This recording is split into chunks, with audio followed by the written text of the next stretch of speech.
कंपिला यात्रा मंच झुमिले दर्शक पुणी स्टेज को फेरिले अभिनेता पीयूष त्रिपाठी।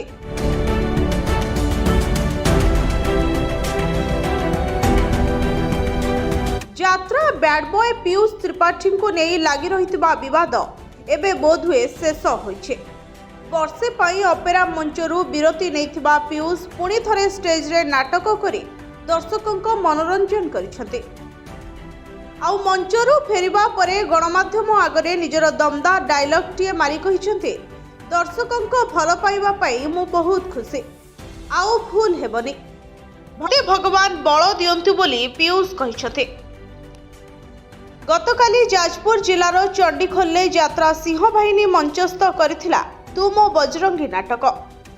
एही नाटक रे पीयूष अभिनय करथिले।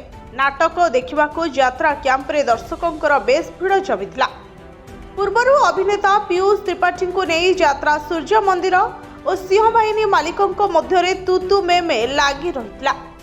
दुईटी ऑपेरा मालिकों ठारू अग्रिम टंका नैथिबा पीयूष को नारे अभियोग आसिथिला। परे पीयूष टंका भर्ती बैग नहीं मालिकों को फेराई देथिले। आउ वर्षे जाए नाटक करिवे नाही बोली कहिथिले। हेले एबे यात्रा मंच को फेरिछंती पीयूष। पीयूष को रिटर्न को नहीं यात्रा प्रेमी, पीयूष को साथी कलाकार और सिंहबाहिनी मालिक खूब खुशी थिबा नजर आछि। खलनायक भूमिका रे अभिनय करुथबा पीयूष गत वर्ष विवादीय होई पड़थिले। एपरिकी एही विवाद तुटाइबा पई यात्रा मालिक संघ बैठक मध्य बसिथिला। परे एहार समाधानर रास्ता बाहरिथिला।